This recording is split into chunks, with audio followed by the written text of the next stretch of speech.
morning, everyone. Thank you, Jerome. I'm really pleased to be here this morning. As Janet said, this talk and this book has been a several-year process that I've been working on, so it was interesting that yesterday in our prosperity class we were talking about perseverance and continuing to try things, so I thought that was kind of apropos. I want to thank Janet for facilitating me being here this morning, and also thank her and Sandra for being such great role models for us and such wonderful spiritual leaders, so thank you both very much. I appreciate it.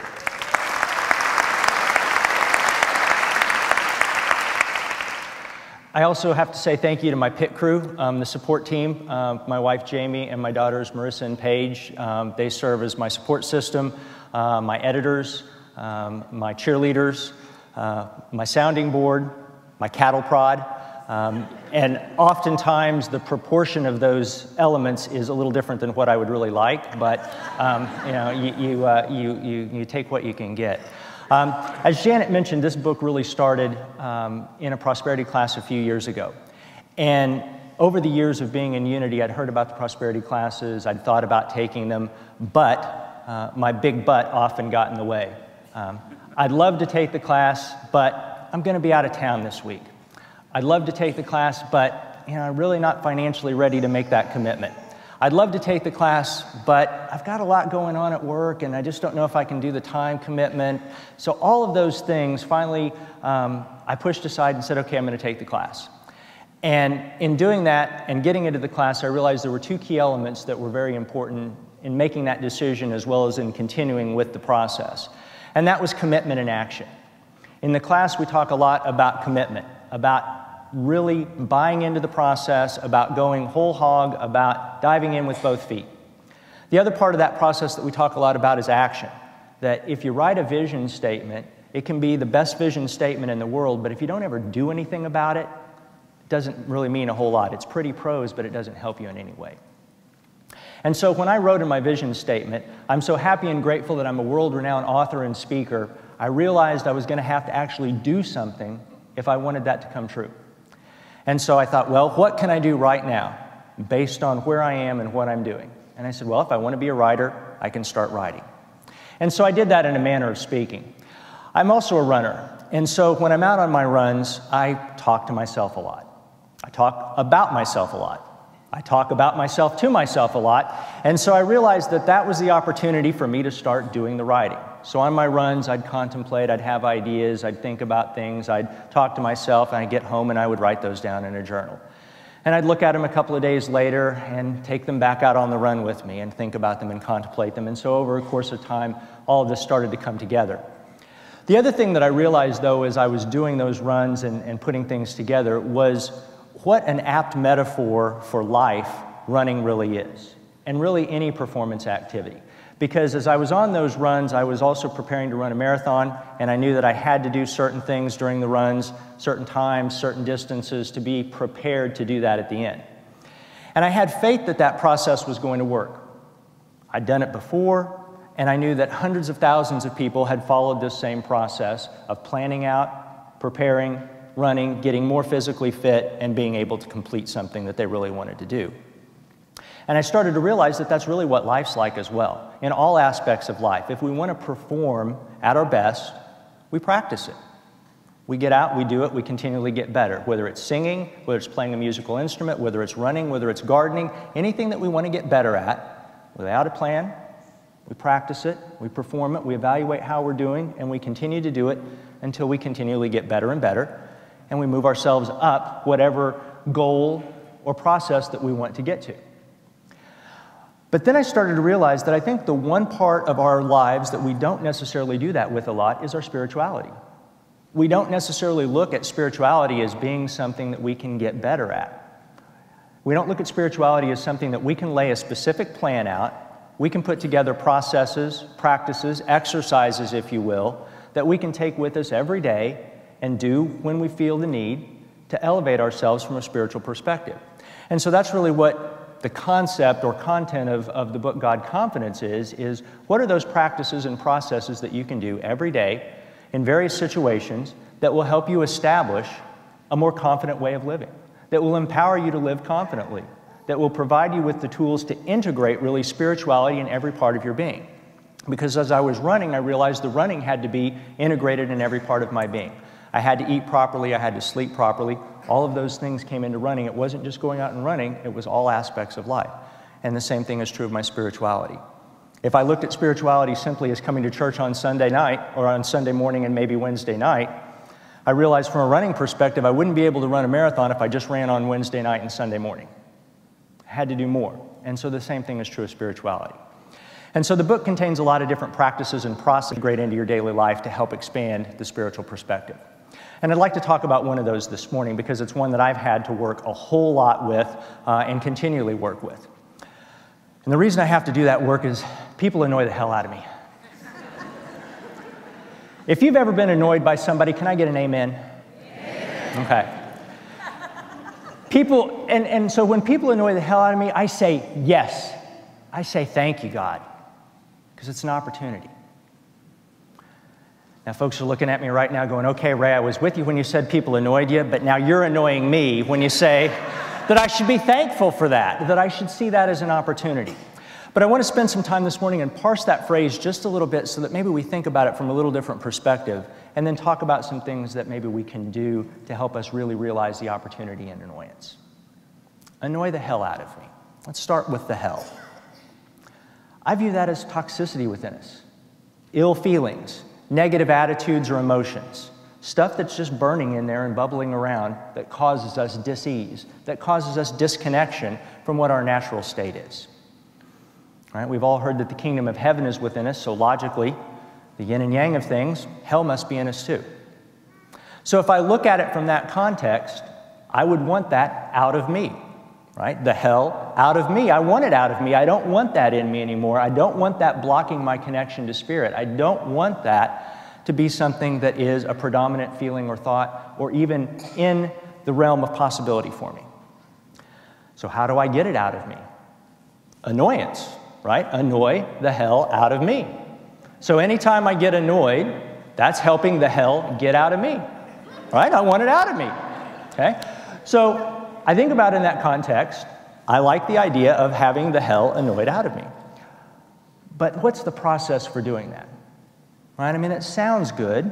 Yeah, I can think about that phrase from that perspective, but what's the actual action, the practical steps that I have to take to get it out? And I think it's a three-step process. It's what I call the 3 R's. Realize, reflect, and replace. And the 3 R's, realize, reflect, and replace, are just as fundamental to our spiritual health and our spiritual well-being and our spiritual context as the 3 R's of reading, writing, and arithmetic are to our intellectual capacities. Same thing. We use them every day. Despite what my daughter might tell me that she's never going to use this math problem again, I continually have to share with her that you will ultimately use math in some form or another every single day. Same thing with reading, same thing with writing. And so this idea of realization, reflection, and replacement is something that you'll use every day. And we can use it specifically in the context of annoyance to help us figure out how we get that toxicity, that negative feeling, that ill will out of us. So the first R, realize. I have to have a moment of awareness. I have to realize that I'm annoyed. And whether that happens 2 seconds, 2 minutes, 2 days, 2 weeks, 2 months, 2 years after the annoyance, it's a time to celebrate because then I know I have some measure of control over what's going on because I've now realized that I am annoyed. You know, a lot of times we go through, somebody upsets us, and it's hours later, and we're grumpy and we're grousing, and somebody says, "What's wrong?" And I say, "Oh, I'm just having a bad day." Right? But there was a trigger to that bad day. Or in my instance, sometimes it's 2 weeks or 2 months later, and I'm telling somebody about, "Did you hear what that so-and-so said?" And they said, "Yes, you've told me that 12 times over the course of the past 2 weeks," right? We get caught up in the drama. We want to keep going through it. So realize that we're annoyed. And use that realization much like we use the little gas tank symbol light that comes on the car dash or the empty gauge on our fuel gauge. When we see that, we realize we need to do something. We realize we need gas, right? So annoyance can be just like that little gas light that comes on that tells us we need something. So we start to look at annoyance as an opportunity to realize we need something. Question is, what do we need? That's where we get to our second R, reflect. And reflect actually has 2 components to it. The first component of reflection is to think about and understand and feel the feeling that we had when we became annoyed, right? Because that's really the trigger. And the idea, much like conditioning our bodies to run better, conditioning our mental and spiritual side to work and operate better. So if I start to reflect on what feeling I get at the moment of annoyance, that then helps me understand I can start a gap. I can create a stop in the process so that I don't get caught up and sucked into the drama. So if I feel my stomach tightening, if I feel my heart beating faster, if I feel my cheeks flushing, whatever I reflect on and think is the feeling that's associated with being annoyed, that's now my gaslight for me. And so the next time I have that feeling or I start to feel that feeling, I can create the gap and put a bigger distance between me getting annoyed and the actual situation that's causing it.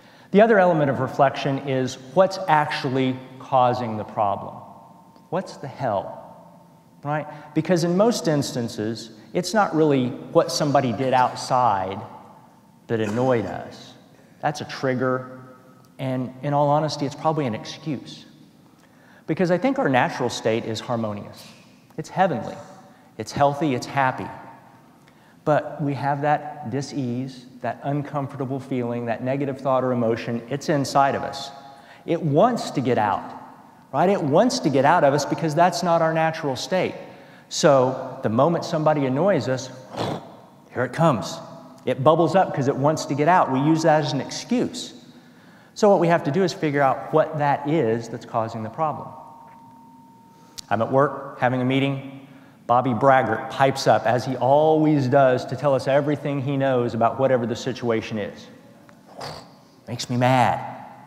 That guy, can't believe that he's always talking about how much he knows, about he's got the answer to this, got the answer to that. Okay, reflect. Why do I feel that way? Maybe it's because the guy really is a jerk, okay? But there's also a possibility there that maybe it's something in me, right? It's often said that the things that annoy us most about other people are really the characteristics that we have inside us that either we don't like or are lacking in some way. So maybe the reason I always get upset about Bobby talking about everything that he knows about the products or always having an answer to everything is that I don't know as much as I'd like to. So it's an opportunity, right? Within that reflection, I now have the opportunity to say, yeah, the reason I get upset at this guy is not because he's really a jerk, but because he genuinely does know more than I do. And I feel like I need to learn more and figure more things out. Okay? Realize, reflect. The third R is replace. Because ultimately, if I don't put good stuff in, the bad stuff's just going to go back in and it's going to be there again. The next time that annoyance trigger happens, I'm going to get mad, angry, get caught up in the drama. Right? I've got to replace it with something else. Fuel light comes on the car. I realize I have an opportunity here. The opportunity is to put gas in the car or to continue my exercise program by having to run to the next gas station. I have to put something back in. I go to the gas station, I put gas back in. That's good for the car because then it continues to run.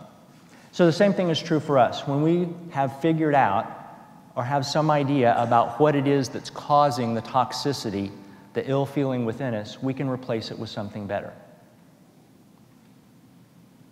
So if I felt like I needed to know more about my industry, my work, I can start by taking action, doing more, right? I can go out and I can read more about the products, I can have meetings with the people who manage the products, I can read industry journals, whatever it is.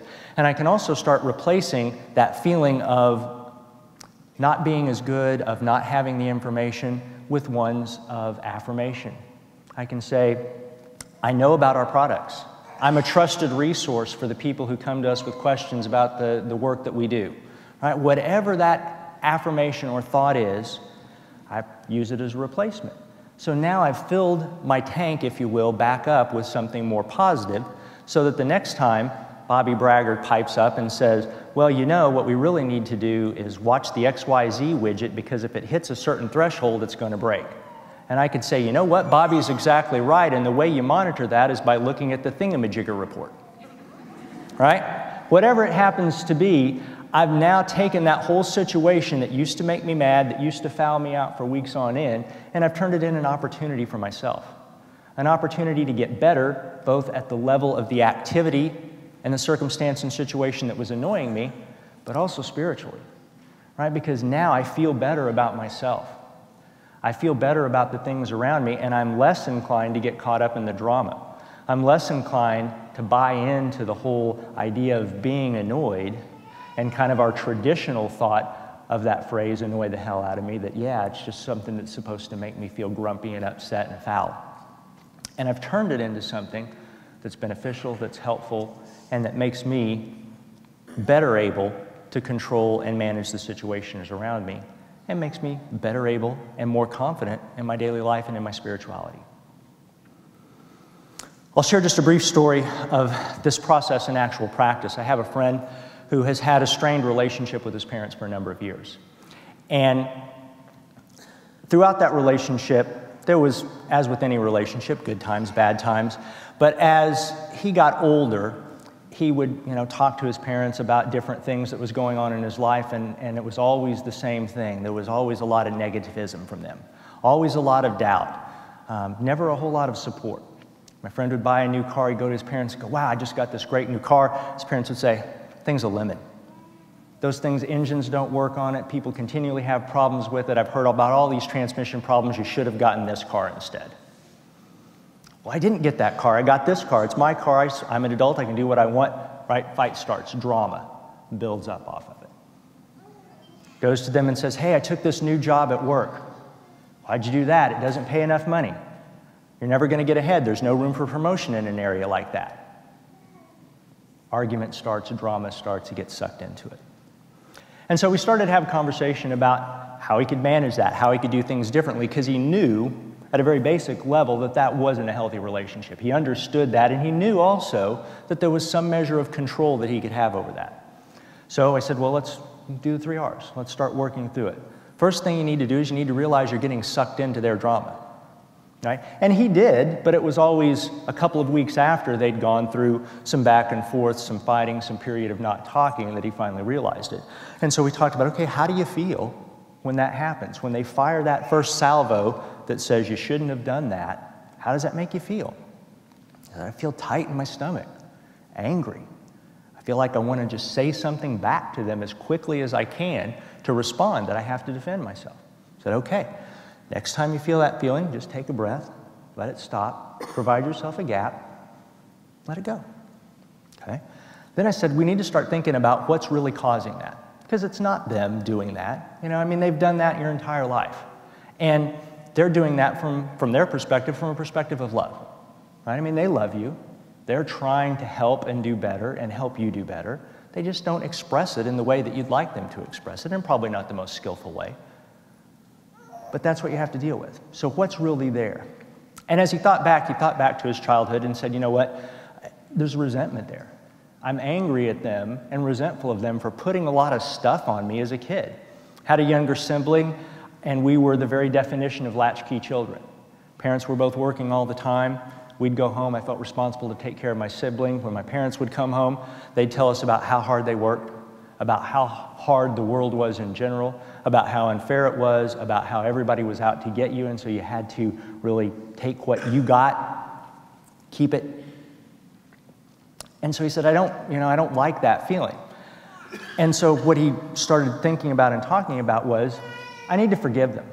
Ultimately, there has to be forgiveness for them and forgiveness for me. And the other thing is that he began to realize that they were really coming from a perspective of love. It wasn't the format that he would like it to be in, but it was what they knew and what they were trying to do. So his replacement was forgiveness and compassion and love. And so next time, talks to his parents, they fire the salvo, he reflected. So he realized that feeling was coming up in him. He was able to take a step back, to breathe, think through the process and say, they're doing this from a perspective of love. I forgive them for all the other stuff that's going on. I love them. Goes about his merry way. All right? Now, is their relationship perfect? No. Is it a lot better? Yeah, it is a lot better. And the other thing much like in our work example, that he started to notice is that the overall relationship is better because of the way he now approaches it. He approaches every interaction with them from one of confidence, from one of love and compassion, not one of, I'm ready to fight, right? And so it's almost as if he's transmitted to them a different way of being and feeling, and so that they're a little bit more receptive and a little bit less ornery, if you will. And the same thing is true, right? Our work example kind of changed the whole dynamic to be one where it's more participatory and we're ready to be involved and engaged. And so not only does this process work just for annoyance or for any particular or specific situation, it also spreads out to life in general, because again, when we start replacing the hell with the heaven, it makes things better and brighter. Again, the relationship's not perfect, they still have problems, but it's better. And it's just like running. You know? Achieve all your running goals? No, but if you continue to run, you're going to get better, you're going to run further, you're going to run faster. And the same thing is true with this process of the 3 R's. You continue to do it, you're going to get better. You're going to realize more, you're going to reflect more, and you're going to replace more of those ill feelings with feelings of power, with feelings of confidence, and that's going to spread out. It will spread out to the point that everything may not be perfect, but you'll be able to say, people annoy the hell out of me. Yes! Thank you. Thank you all.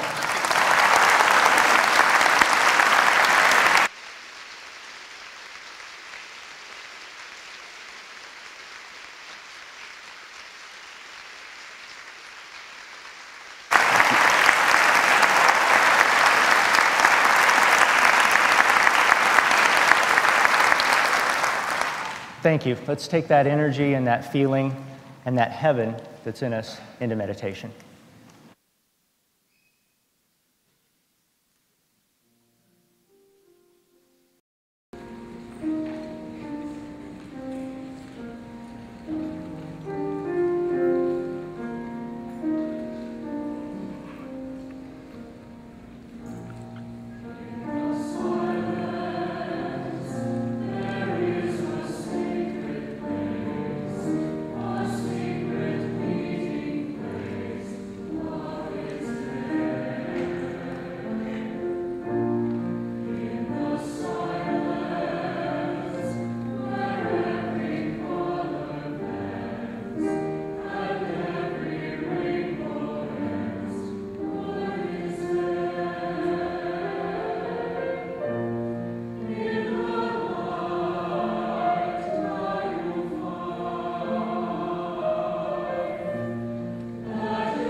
As we quiet ourselves, as we let the outside fade away and the focus come to the inside, we give thanks for the oneness of spirit, the wholeness of our being. And we think of that wholeness as the ocean. And each individual, just as the wave, does its own thing, but yet is still a part of the whole. And as we see that wave break onto the beach, we realize the immense energy and power that is in the whole and that is in us. As that wave slowly rolls up the beach, and we see the beauty, we see the energy, and in the moment before it returns to the sea, we see now. And then we let that slip back into the ocean, into the whole, to happen again and again. Moments of now always with us. And to enjoy and appreciate those, we quiet ourselves, we still ourselves, and we allow the whole to come into us in the silence.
As we slowly begin to turn our attention back to the outside world, back to the everyday, we remember the feeling of the one. We remember the power within us. We remember the confidence that is always ours at a moment's notice, and that we can begin to bring closer and more closely align the inside with the outside, the oneness of spirit with the activities of the day, and simply enjoy, breathe, and be confident. And so it is.